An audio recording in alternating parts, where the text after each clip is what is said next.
അശ്വതി നക്ഷത്രക്കാർ ശ്രദ്ധിക്കേണ്ട ചില കാര്യങ്ങൾ, അനുകൂലമായിട്ടുള്ള കാര്യങ്ങളും അനുകൂലവും പൂർവ്വജന്മത്തിലെ പ്രതികൂലമായിട്ടുള്ള കാര്യങ്ങളും കൊണ്ട് അവരൊന്നും മിണ്ടുന്നില്ല, അവർ തലകുനിച്ചിരിക്കുകയാണ്. എനിക്ക് മനസ്സിലായി. അപ്പം ഞാൻ ചോദിച്ചു, നിങ്ങൾ അദ്ദേഹത്തെ തൊടുമ്പോൾ നാഗം പണമുയർത്തി നിൽക്കുന്ന പോലെ തോന്നുന്നുണ്ടോ? നമസ്കാരം.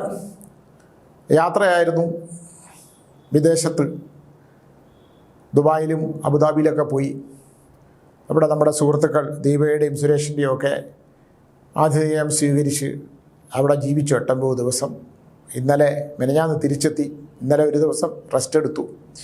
ഇന്നിപ്പോൾ രാവിലെ DNA വന്നു. പറയാൻ ഒരുപാട് വിശേഷങ്ങളുണ്ട്.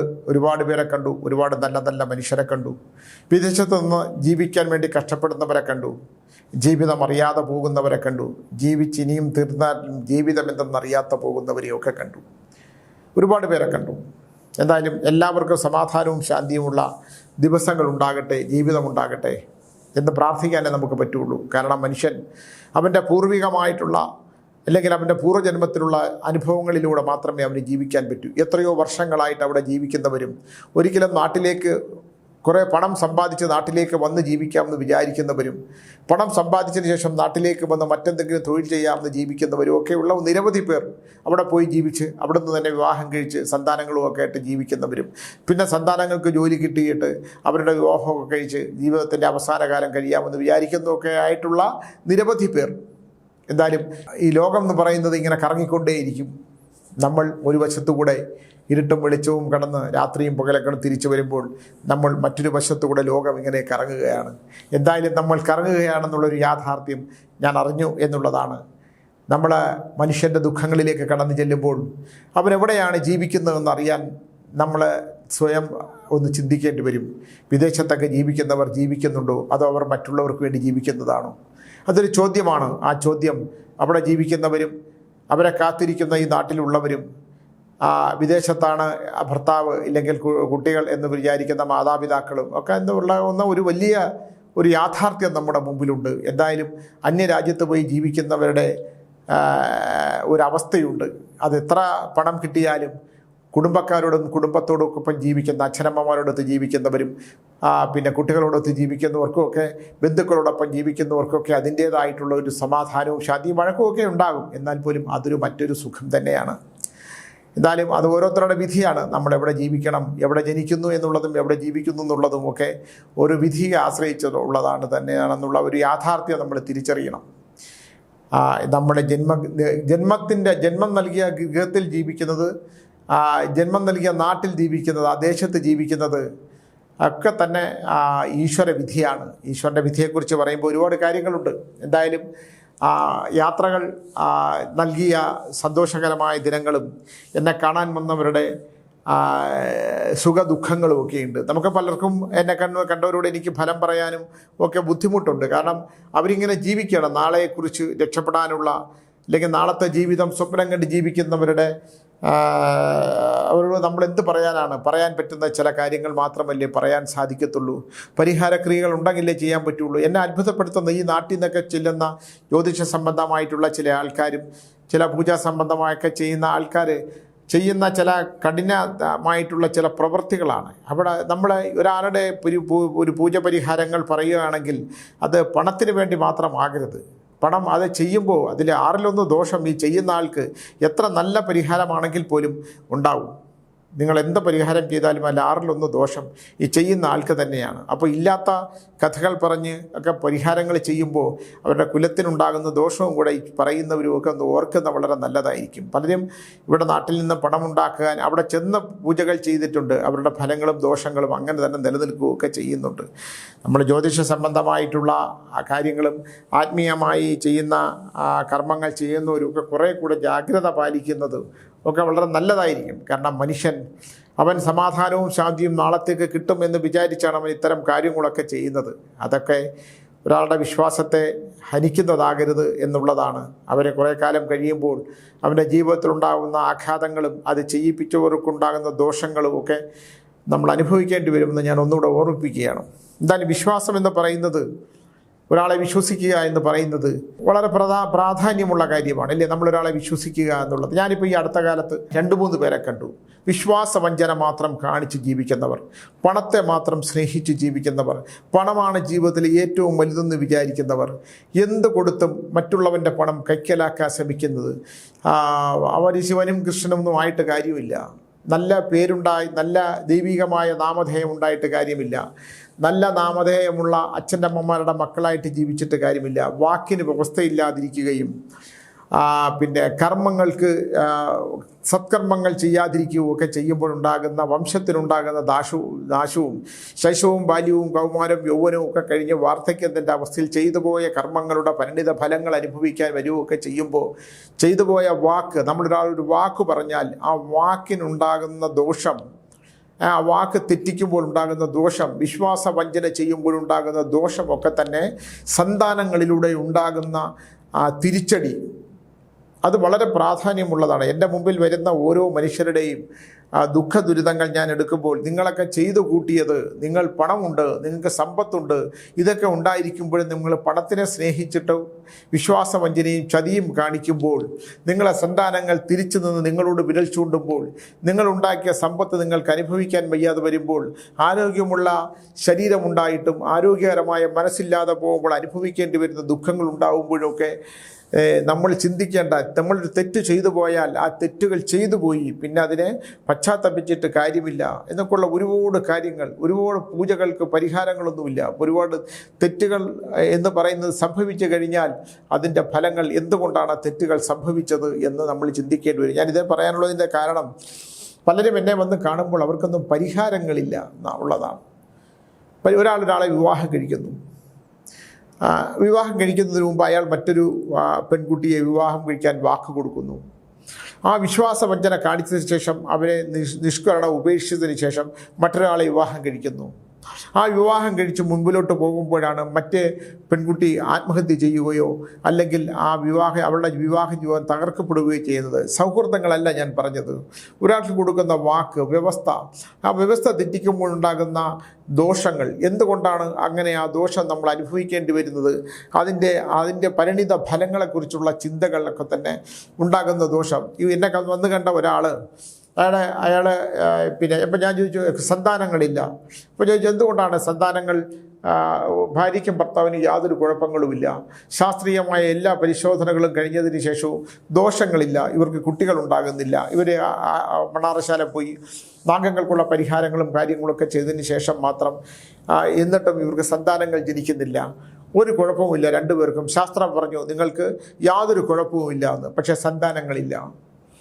നല്ല ആരോഗ്യമുള്ള 2 യുവമിഥുനങ്ങളാണ്. അപ്പം ഞാൻ ചോദിച്ചപ്പോൾ 4 യുവമിഥുനങ്ങൾ എന്ന് പറഞ്ഞാൽ ഒരു കല്യാണം കഴിഞ്ഞിട്ട് 8 വർഷമായി. അപ്പോൾ ഞാൻ ചോദിച്ചു പിന്നെ കുടുംബത്തിൽ ആരെങ്കിലും ക്ഷേത്രങ്ങൾ നശിപ്പിച്ചിട്ടുണ്ടോ എന്നുള്ളത് ചോദിച്ചു. അപ്പോൾ ഇദ്ദേഹം തന്നെ പറഞ്ഞു ഇദ്ദേഹത്തിന് ദൈവവിശ്വാസമില്ലാത്തത് കൊണ്ട് തന്നെ ഇദ്ദേഹത്തിൻ്റെ കുടുംബവുമായിട്ട് ബന്ധപ്പെട്ടിട്ടുള്ള ഇദ്ദേഹത്തിൻ്റെ പൂർവികർ അവർ കമ്മ്യൂണിസ്റ്റ് സിദ്ധാന്തങ്ങളിൽ വിശ്വസിക്കുന്നവരാണ്. ഇന്നുള്ള എല്ലാവരും അങ്ങനെ ദൈവവിശ്വാസമില്ല എന്ന് പറഞ്ഞ് വീട്ടിലെ തെക്കതൊന്നും പിടിച്ചു നിർത്തുന്നവരല്ല. ഇദ്ദേഹത്തിൻ്റെ ചെറിയ പ്രായത്തിൽ ഇദ്ദേഹം അതിനുകൂടെ കൂട്ടുനിന്നു. ഉണ്ടായിരുന്ന സർപ്പക്കാവ് മുഴുവൻ ഇടിച്ചു നിരത്തി അവിടുത്തെ സർപ്പങ്ങളെയൊക്കെ എടുത്ത് അവിടെയുള്ള ആറ്റിലങ്ങാണ്ട് കൊണ്ട് കളയുകയൊക്കെ ചെയ്തതിൻ്റെ പരിണിത ഫലം കൊണ്ട് ഇദ്ദേഹത്തിന് സന്താനങ്ങളില്ലാതാകുകയും ചെയ്തവർക്കൊക്കെ തന്നെ അംഗവൈകല്യങ്ങൾ ഉണ്ടാകുകയും നശിക്കുകയൊക്കെ ചെയ്തതിൻ്റെ ഒരു വലിയ ഒരു ദുരന്തം പറഞ്ഞു. എന്നിട്ട് ഇദ്ദേഹം പറഞ്ഞത് ഇതൊക്കെ ചെയ്തുവെങ്കിലും എനിക്ക് പിന്നീട് ഈശ്വരനുണ്ടെന്ന് തോന്നി. ഞാൻ എന്താണ് കാരണം? അത് ഈ ഒരു 22-23 വയസ്സായി കഴിഞ്ഞപ്പോഴേക്കും ഈ കുടുംബത്തിലുണ്ടായ ഓരോ വിഷയങ്ങൾ, ക്യാൻസർ ബാധ വന്ന് ഓരോരുത്തർ മരിക്കുകയൊക്കെ ചെയ്തപ്പോൾ പലരും പ്രശ്നമൊക്കെ വെച്ചു. ആദ്യമൊന്നും ഞാൻ ഇതിനകത്ത് വലിയ കാര്യമായിട്ട് എടുക്കാൻ പോയില്ല. പിന്നെ വിദേശത്തേക്ക് വന്നു. എന്തായാലും സന്താനങ്ങളില്ല, കുടുംബം മുഴുവൻ സർവനാശം സംഭവിച്ചു. അപ്പോൾ ഞാൻ ആ പെൺകുട്ടിയോട് ചോദിച്ചു, അപ്പോൾ അവർ വന്നതിൻ്റെ വിഷയം എന്ന് പറഞ്ഞാൽ ആ പെൺകുട്ടിയെ സംബന്ധിച്ചിടത്തോളം പെൺകുട്ടിക്ക് ഇയാളോട്ട് ഇഷ്ടമാണെങ്കിലും ഇയാളോടത്ത് ജീവിക്കാനുള്ള താല്പര്യമില്ല. അത് ഇയാൾക്ക് താങ്ങാൻ വയ്യ. എന്താണ് ചെയ്യുക? അവർക്ക് ഇഷ്ടവും സ്നേഹമൊക്കെയാണ്, പക്ഷേ ഇയാളോടൊപ്പം ജീവിക്കാൻ വയ്യ. എന്ത് കാര്യം അതറിഞ്ഞൂടാ. ഒരുമിച്ച് കിടക്കാറ് പോലുമില്ല. ഞാൻ പറഞ്ഞു അന്തരീക്ഷത്തിലൂടെ സന്താനങ്ങൾ ഉണ്ടാകില്ല. ഒരാൾക്ക് മറ്റേയാളുമായിട്ടുള്ള ആകർഷണം വേണം. ആ ആകർഷണത്തിൽ ഇണചേരണം. ആ ആശ്രമത്തിന് ഇണചേർന്നാൽ മാത്രമേ സന്താനങ്ങൾ ജനിക്കുകയുള്ളൂ. സന്താനങ്ങൾ ജനിക്കില്ല. ഒരു കാരണവുമില്ലാതെ ഇയാളോട് വെറുപ്പുണ്ടാകുന്നു. ഇവരുണ്ടാക്കി വയ്ക്കുന്ന ഇയാൾക്ക് ഭക്ഷണം ഉണ്ടാക്കി കൊടുക്കാൻ പറ്റുന്നില്ല, ഇയാളുടെ കാര്യങ്ങൾ ശ്രദ്ധിക്കാൻ പറ്റുന്നില്ല. അയാൾക്കാണെങ്കിൽ ഇവരെന്ന് പറഞ്ഞാൽ അതിഭയങ്കരമായ ജീവിതമാണ്, ജന്മമാണ്. എന്നെ അവിടുന്ന് വിളിച്ചിരുന്നു. അപ്പോൾ ദൈവമുണ്ടല്ലോ, ഞാനിപ്പോൾ പശ്ചാത്തപിക്കുന്നു, ഇതൊക്കെ ചെയ്തതിൽ ദോഷമുണ്ട്, ഇവളെന്നെ ഉപേക്ഷിച്ച് പോകാൻ നിൽക്കുകയാണ്. അപ്പോൾ സ്വാമി പറയണം ഇവരെ ഉപേക്ഷിക്കരുത് എന്ന്. ഇതിപ്പോൾ എന്നെ കാണാൻ വന്ന ഒരാളുടെ ഒരവസ്ഥയാണ് ഞാൻ പറഞ്ഞത്. അപ്പോൾ ഇത്തരത്തിലുള്ള ഒരുപാട് സംഘർഷമുണ്ട്. അത് ഏത് തരത്തിലാണ് ഈശ്വരൻ ഒരാളെ വേർപിരിക്കുന്നതെന്ന് നമുക്കറിയാൻ പറ്റില്ല. ഏത് തരത്തിലാണ് രണ്ടുപേർ തമ്മിൽ ജീവിച്ചു തുടങ്ങുമ്പോൾ. അപ്പോൾ സന്താനങ്ങൾ ഉണ്ടാകുവാണല്ലോ ഒരു കുടുംബത്തിൻ്റെ അടിത്തറ എന്ന് പറയുന്നത്. സന്താനങ്ങൾ ജനിക്കുമ്പോഴാണല്ലോ ദാമ്പത്യത്തിന് ബലമുണ്ടാകുന്നത്. എന്ന് വിചാരിച്ചാൽ സന്താനങ്ങൾ ജനിക്കാത്തതിന് ദാമ്പത്യ ബലമുണ്ടാകും. സമ്പത്തുണ്ടാകുകയും ദാമ്പത്യത്തിൽ ബലമുണ്ടാകുകയും ചെയ്യുന്നത് കുടുംബത്തിൻ്റെ ഭദ്രതയ്ക്ക് വളരെ നല്ലതാണ്. എന്തായാലും ഈ സ്ത്രീയെ സംബന്ധിച്ചിടത്തോളം ഇയാളെ ഉൾക്കൊള്ളാൻ തയ്യാറില്ല. നമുക്ക് എന്താണ് പറയാൻ പറ്റുക? അപ്പോൾ ഞാൻ ചോദിച്ചു, അയാൾ വേറെ കുഴപ്പമൊന്നുമില്ലല്ലോ, ആ സ്ത്രീ കുനിഞ്ഞിരിക്കുകയാണ്, അവരൊന്നും പറയില്ല, ഇയാളോടൊപ്പം ജീവിക്കാൻ പറ്റില്ല. എന്തുകൊണ്ടെന്നാൽ ഞാൻ പറഞ്ഞു, നിങ്ങൾക്ക് വേറെ വല്ല ബുദ്ധിമുട്ടുണ്ടോ? ഇയാളിനോട് ഉള്ള ഒരു ആകർഷണവുമില്ല. ആ സ്ത്രീയാണെങ്കിൽ ആയില്യ നക്ഷത്രത്തിൽ പിറന്ന സ്ത്രീയാണ്. ഇയാൾ സർപ്പക്കാവ് മുഴുവൻ നശിപ്പിക്കാൻ ഇയാളാണ് ഈ നാഗങ്ങൾക്ക്. ചെറിയ പയ്യനാ, 10, 14, 13, 14 വയസ്സുള്ളപ്പം ഈ അപ്പൂപ്പനെങ്ങാണ്ട് പറഞ്ഞിട്ട് ഇതെല്ലാം എടുത്തുകൊണ്ട് കളഞ്ഞത് ഇയാളാണ്. പുള്ളിക്ക് അതൊരു ഉത്സാഹമായിരുന്നു. ഒന്ന് ആലോചിച്ച് നോക്കൂ, ചെറിയ പ്രായത്തിൽ തോന്നിയതാണ്. ആ തെക്കത് മുഴുവൻ ഇടിച്ച് നിരത്തി കളഞ്ഞു, കുടുംബം മുഴുവൻ നശിച്ച്, ക്യാൻസർ ബാധ വന്ന അപ്പൂപ്പൻ ഉൾപ്പെടെയുള്ളവർ മരിച്ചു. ഇത് നമ്മളിപ്പോൾ പറഞ്ഞാൽ സ്വാമി അന്ധവിശ്വാസം പടരുകയാണെന്ന് പറയത്തില്ലേ? സ്വാമി അന്ധവിശ്വാസം പടർത്തുന്ന ആളെന്നാണ് തന്നെ പറയും. അപ്പോൾ അവർക്ക് ജീവിതമില്ലാതെ പോവുകയാണ്. ഇവർ ഈ സ്ത്രീ, എൻ്റെ ഒരു അളവനുസരിച്ച്, എൻ്റെ ഒരു അളവ് പോലെ വെച്ച് നമ്മൾ നടന്നാൽ പരമാവധി ഒരു 1-2 വർഷം കൂടെ പോകും. അവർ പറയുന്നത് അവർ വേറെ വിവാഹമൊന്നും കഴിക്കില്ല, പക്ഷേ ഇയാളോടൊപ്പം ജീവിക്കാൻ പറ്റുന്നില്ല. അപ്പം ഞാൻ ഇദ്ദേഹത്തിൻ്റെ ഭർത്താവിനെ മാറ്റി നിർത്തിയിട്ട് ഈ ഭാര്യയോട് ചോദിച്ചു, എന്താണ് സഹോദരി പ്രശ്നം എന്ന് ചോദിച്ചു. അവരൊന്നും മിണ്ടുന്നില്ല, അവർ തലകുനിച്ചിരിക്കുകയാണ്. എനിക്ക് മനസ്സിലായി. അപ്പം ഞാൻ ചോദിച്ചു, നിങ്ങൾ അദ്ദേഹത്തെ തൊടുമ്പോൾ നാഗം പണമുയർത്തി നിൽക്കുന്ന പോലെ തോന്നുന്നുണ്ടോ? അവരെന്നെ ഇങ്ങനെ നോക്കി. അതാണ്, ഭർത്താവിനെ തൊടുമ്പോൾ പാമ്പിൻ്റെ സീൽക്കാര ശബ്ദം കേൾക്കുന്നു, വിഷമുള്ള നാഗം ചീറ്റുന്ന ശബ്ദം കേൾക്കുന്നു, അത് ഭണമുയർത്തി നിൽക്കുന്ന പോലെ തോന്നുന്നു.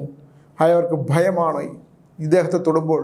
നിങ്ങളൊന്ന് ആലോചിച്ച് നോക്കൂ, ഒരു ചെറിയ പ്രായത്തിൽ വീട്ടിലുണ്ടായിരുന്ന തെക്കത് ദൈവവിശ്വാസമില്ലാത്ത കാരണവരും മറ്റുള്ളവരും കൂടെ ചേർന്ന് എന്ത് ഇസത്തിൻ്റെ പേരിലാണെങ്കിലും അവിടെ ഇരുന്ന വിഗ്രഹങ്ങളെല്ലാം എടുത്ത് കുളത്തിലോ ആറ്റിലോ ഒക്കെ കൊണ്ടിട്ട് ഒഴുക്കി കളയുമ്പോൾ ഒരു ജീവിതം മുഴുവൻ താറുമാറായ കഥയാണ് ഞാനീ പറയുന്നത്. ആ സ്ത്രീ പറഞ്ഞു, എനിക്ക് അദ്ദേഹം കൂടെ കിടക്കുമ്പോൾ ഒരു പെരുമ്പാമ്പിൻ്റെ കൂടെ കിടക്കുന്ന പോലെ തോന്നുകയാണ്. എനിക്ക് അദ്ദേഹത്തിൻ്റെ മുഖത്തേക്കൊന്ന് ശ്രദ്ധിച്ച് നോക്കാൻ പറ്റുന്നില്ല. അദ്ദേഹം എന്നെ തൊടുമ്പോൾ ഏതോ ഘോരമായ നാഗം എന്നെ തൊടുന്ന പോലെ തോന്നുകയാണ്. അദ്ദേഹത്തിന് ഭക്ഷണം കൊടുക്കുമ്പോൾ ഞാൻ വിഷസർപ്പത്തിന് ഭക്ഷണം കൊടുക്കുന്ന പോലെ തോന്നുകയാണ്. ഞാൻ വൈകുന്നേരം വിളക്ക് കത്തിക്കുമ്പോൾ ഞാനൊരു ഒരു വിഷസർപ്പത്തിന് വിളക്ക് വയ്ക്കുന്ന പോലെ തോന്നുമായിരുന്നു അദ്ദേഹത്തിൻ്റെ ഗൃഹത്തിൽ താമസിക്കുമ്പോൾ. എനിക്ക് ആ സ്ത്രീയോടൊന്നും തോന്നിയില്ല.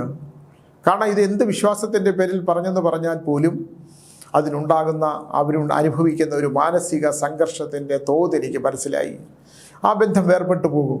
അത് മാത്രമല്ല, ഇയാളുടെ ജീവിതത്തിൽ ഈ സ്ത്രീയുടെ ആയുസിൻ്റെ ബലത്തിലാണ് ആ ഭർത്താവ് ജീവിക്കുന്നത്. ഇയാൾക്ക് സ്കിൻ ഡിസീസ് വരും, തൊലികൾ മുഴുവൻ ഇളകിപ്പോകും, ഉദരം മുഴുവൻ ജലാംശമില്ലാതെ പറ്റിപ്പോകും. സർപ്പദോഷം അത്ര ദുരിതമാണ്. സർപ്പദോഷത്തിൻ്റെ പരിണിത ഫലങ്ങൾ എന്ന് പറഞ്ഞാൽ വളരെ വളരെ വളരെ വലുതാണ്.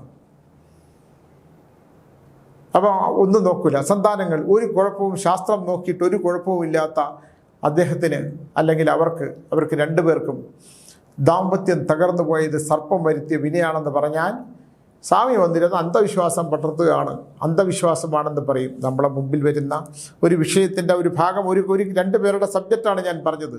അതുകൊണ്ട് സർപ്പത്തിനെ നോവിക്കാതിരിക്കുക, സർപ്പാരാധന നടത്തുക, സർപ്പമന്ത്രങ്ങൾ ചെയ്യുക, സർപ്പത്തിനെ ആരാധിക്കുക. നമ്മുടെ ശരീരത്തിൽ 7000 കോടി നാഗങ്ങളും 72,000 നാഡീഞരമ്പുകളുമാണെന്നാണ് തന്ത്രശാസ്ത്രം പറയുന്നത്.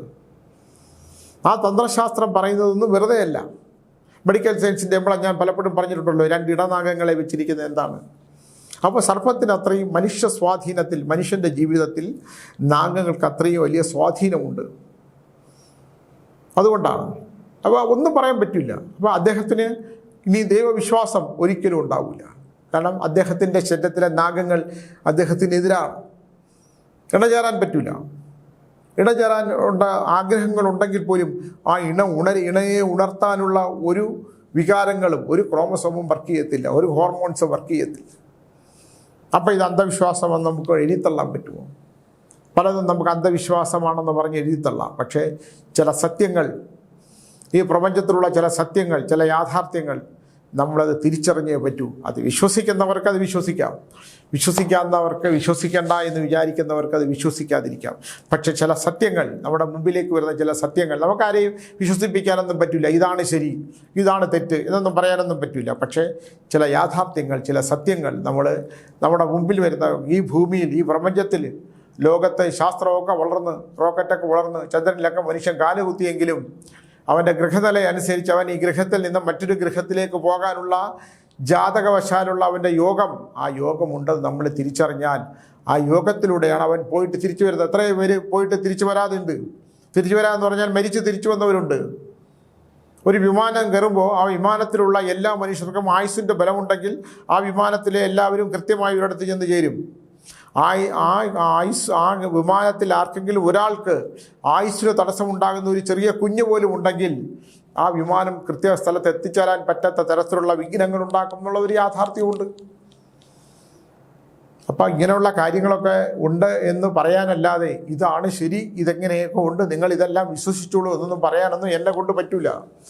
ഞാൻ നമ്മുടെ മുമ്പിലേക്ക് വരുന്ന എത്രയോ വിളിക്കുന്ന ഒരുപാട് ആളുകളുടെ ചില ഫലങ്ങൾ പറയുകയാണ്. അപ്പം ഇന്നത്തെ അതൊരു ഉദാഹരണമായിട്ട് പറഞ്ഞു എന്നുള്ളതേ ഉള്ളൂ. സർപ്പത്തിനെ അടിച്ചു കൊല്ലാതിരിക്കുക, സർപ്പത്തിനെ ഓടിച്ചു വിടുക, അതാണ് വേണ്ടത്. അതിന് ഭൂമി നാഗങ്ങൾക്ക് പരശുരാമൻ ഭൂമി കമ്പലൻ എന്ന് പറഞ്ഞ നാഗത്തിന് പതിച്ചു കൊടുത്തതാണ്. അനന്തരം വാസിയും ശേഷനും പത്മനാഭനും നഞ്ചനും കമ്പലും ശംഖുപാലനും ത്രിരാക്ഷനും ഒക്കെ ഉള്ള മഹാനാഗങ്ങളുള്ള ഭൂമിയാണ്. അവരുടെ വാസഭൂമിയിലാണ് മനുഷ്യൻ കയറി വസിക്കുന്നത്. അവർക്ക് അവരുടേതായിട്ടുള്ള ഒരു താമസ സ്ഥലമുണ്ട്. അവിടെ അവരുടെ സ്ഥലത്തേക്ക് ഇഴഞ്ഞു വരും.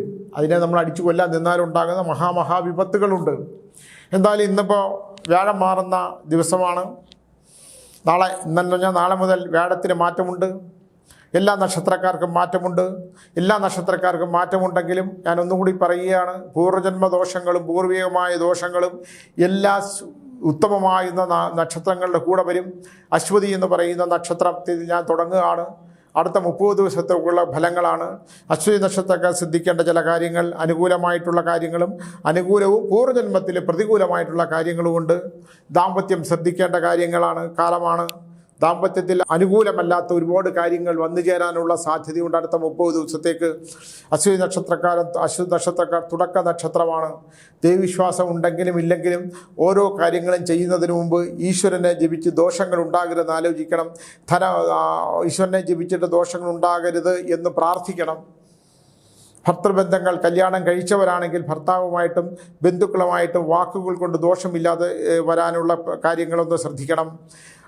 പിന്നെ മാതാപിതാക്കളെ അകന്നു നിൽക്കുന്നവർ മാതാപിതാക്കളോട്, അശ്വതി നക്ഷത്രക്കാർ മാതാപിതാക്കളോട് കരുണയായിട്ട് പെരുമാറുകയും അവരുമായിട്ട് എന്തെങ്കിലും വാക്ക് തർക്കം ഉണ്ടെങ്കിൽ ആ വാക്ക് തർക്കം പരിഹരിച്ച് അവരുമായിട്ട് രമ്യതയിൽ നിൽക്കണം. കാരണം മാതാപിതാക്കൾക്ക് ആയുസ്സിന് തടസ്സം ഉണ്ടാകുന്ന ആരോഗ്യപരമായ വിഷയങ്ങളോ അല്ലെങ്കിൽ ദോഷങ്ങളോ ഉണ്ടാകുന്ന ഒരു പീരീഡുണ്ട്.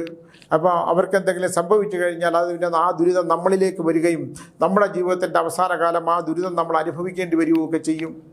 സന്താനങ്ങളോട്, ആൺകുട്ടികളോടാണെങ്കിലും പെൺകുട്ടികളോടാണെങ്കിലും നമ്മൾ മയത്തിലൊന്ന് പെരുമാറണം. അശ്വതി നക്ഷത്രത്തിലുള്ള പെൺകുട്ടികളും ആൺകുട്ടികളും അച്ഛനമ്മമാരോട്, ഗുരുക്കന്മാരോടും, മാതാക്കന്മാരോടും, പിതാക്കന്മാരോടും പിതാമഹന്മാരോടും പിന്നെ മാന്യമായി പെരുമാറണം. വാക്കുകൾ ശ്രദ്ധിക്കണം. അവർക്ക് ബഹുമാനങ്ങൾ കൊടുക്കണം. കാക്കയ്ക്ക് ചോറ് കൊടുക്കുന്നത് വളരെ നല്ലതാണ്. ഈ അശ്വതി നക്ഷത്രത്തിലുള്ള പെൺകുട്ടികൾ അവരുടെ കുറേ ദോഷങ്ങൾക്ക് പരിഹാരം വെള്ളും ചോറുമായിട്ട് കാക്കയ്ക്ക് ചിരട്ടയ്ക്കകത്ത് വെള്ളവും പിന്നെ എള്ളും ചോറുമായിട്ട് തെക്കുഭാഗത്ത് വയ്ക്കുന്നത് നല്ലതാണ്. പിന്നെ തുളസിയിലയിട്ട് കുളിക്കുന്നതും, തുളസിയിലയിട്ട് ഇളം ചൂടുവെള്ളത്തിൽ ഒരു നുള്ളു മഞ്ഞപ്പൊടി ഒരു കല്ലുപ്പിട്ട് കുളിക്കുന്നതും അശ്വതി നക്ഷത്രത്തിലുള്ള പെൺകുട്ടികൾക്ക് വളരെ നല്ലതാണ്. ദോഷങ്ങളൊക്കെ മാറ്റാം. പൂജ പരിഹാരങ്ങളെക്കാൾ കൂടുതൽ നമ്മൾ നമുക്ക് തന്നെ ചെയ്തു തീർക്കേണ്ട ഒരുപാട് കാര്യങ്ങളുണ്ട്. സാമ്പത്തികമായിട്ടുള്ള അച്ചടക്കം ആവശ്യമാണ്. കടം കൊടുത്താൽ കിട്ടത്തില്ല, ഒരു കാരണവശാലും കടം കൊടുത്താൽ തിരിച്ചു കിട്ടത്തില്ല. അശ്വതി നക്ഷത്രക്കാർക്ക് നമ്മൾ വാങ്ങിയ പണം തന്നെ തിരിച്ചു കൊടുക്കാൻ ബുദ്ധിമുട്ടും. ഈശ്വരാധീനമൊക്കെ ഉണ്ട്. വ്യാഴം നല്ല അനുകൂലമായ ഒരുപാട് അവസ്ഥകളിലൂടെ കടന്നു പോകുന്നത് കാര്യങ്ങളൊക്കെ ഉണ്ടെങ്കിൽ തന്നെ പൂർവ്വജന്മത്തിലെ പിതൃദോഷങ്ങൾ, മരിച്ചുപോയവരുടെ ദോഷങ്ങൾ, കുടുംബത്തിലെ പൂർവികരമായ മനുഷ്യരുടെ കുടുംബ ദോഷങ്ങൾ, ആ ദോഷങ്ങൾ അശ്വതി നക്ഷത്രക്കാരെ നല്ലതായിട്ട് ബാധിച്ചിട്ടുണ്ട്. അത് ചിങ്ങം വരെ അതിൻ്റെ ഒരു ദോഷമുണ്ട്. എന്നാലും 30 ദിവസത്തേക്കുള്ള ഫലങ്ങൾ മാത്രമേ ഞാൻ പറയുന്നുള്ളൂ. ദാമ്പത്യത്തിൽ ശ്രദ്ധിക്കണം, വിദ്യാഭ്യാസപരമായ കാര്യങ്ങളിലും വാഹനങ്ങളിലും ഒന്ന് ശ്രദ്ധിക്കണം. കറുത്ത വസ്ത്രങ്ങൾ ഉപയോഗിക്കാതിരിക്കണം.